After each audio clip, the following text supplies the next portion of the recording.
Hey guys, Mr. Martin, just checking in with you on this beautiful Colorado day. I wanted to rehash kind of where we've been with the persuasive unit, tell you where we're going in the very near future. And I'm going to try to do it all under 5 minutes because I know you don't like to watch videos. So I get to presenting my screen now. Remember, we have talked about persuasion as means of causing someone to do something, right? We want to get somebody to do something, right? That's how we define persuasion, or persuading somebody, cause somebody to do something. We got to convince them to do that. All right, I handed out a document from inc.com, and it said that 7 things really persuasive people do are as follows. They are purposeful, create a connection, so on and so forth. And then you told me that really persuasive people are creative. They give evidence or facts for the things that they're trying to persuade you to do. They have a lot of passion for what they do. And then they also have some empathy for the audience. They listen to their audience. They know where they want to go or where they should go, right? And then they give that message out with a little confidence. As we moved on, I told you one of the most important things about persuading somebody is to appeal to the rhetorical triangle, the ethos, the pathos, the logos, right?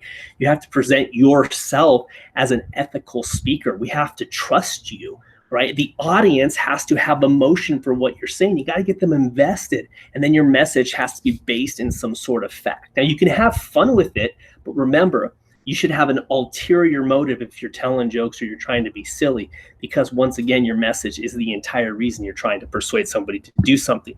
As we move on, okay, I showed you some examples of persuasive poetry. I also showed you some examples of persuasive articles or persuasive stories. We talked about the Columbia. We talked about death by PowerPoint, the boy on the bridge. Those were some sad stories that dealt with death, but they moved us to feel empathy for other people and take responsibility for our own actions. Okay, then I asked you guys to watch Ray Charles, right? And Ray Charles was going to sing for us, and he sang America the Beautiful. Morehouse College, they sang We Shall Overcome, and the reason why is I wanted to show you how poetry can be persuasive.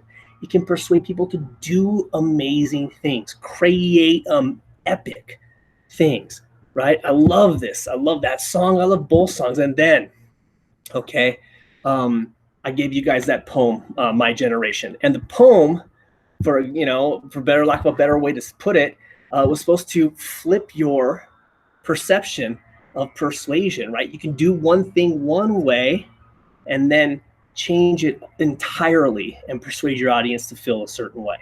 So that's where we have come. That's where we have been in terms of persuasion. Here's where we are going. You know, this is leading into some sort of project, right?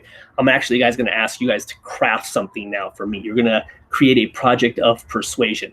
You can either do a presentation, which turns into a video, unless you want to do it over Google Meet, or you're going to write an essay. So a presentation or an essay. And this is going to be due down the line. I'll get more into that on Tuesday and Wednesday. Okay, so what are these presentations? What do these projects entail? Well, here's what I want them to entail for you.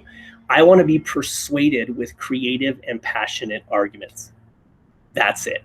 I think I've given you a number of examples of work to do that. Creative and passionate projects, right? You got to be creative. You got to have a reason for what you're doing. Hopefully, I've shown you a little bit of that. I'm going to present one more time and show you what today's materials are going to entail and why I included them in this persuasion unit.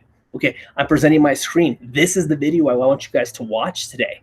You're going to watch it today or Wednesday, right? I don't really care. Get it done in the next 2 days. It's from Jia Jiang, and I hopefully pronounced his name right. It's his TED Talk about what he learned from 100 days of rejection. It's an amazing story. It includes Bill Gates changing his life as a little kid, and then for 30 years he lived that life and hated it. Hated his life, and then at 30 decided to make a whole life-altering change. That's what this story is about. Okay, so that's an example of a presentation, a persuasive presentation, and I'll prove to you on Wednesday why this one was persuasive. And then I'm going to ask you to read some essays. This is why it's going to take 2 days for you guys to get through this. Okay, I've given you 3 examples of essays. Persuasive essay examples. Online education, is technology making us smarter or dumber? Why you should learn a foreign language. And once again, this is like the other stuff we did for expository essays. As you see, I've given you examples of persuasive essays.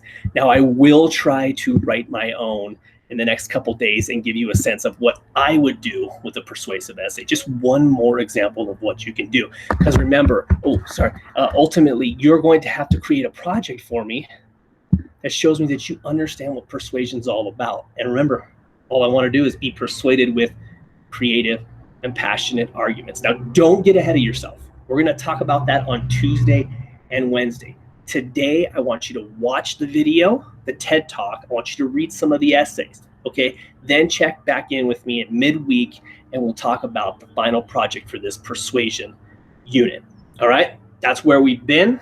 That's where we're going. Any questions, you know how to get a hold of me, rfmartin@dcsdk12.org. Oh, cloud in the sky, so a little bit of shade here, but hopefully you're having a great day. Thanks for checking in with me.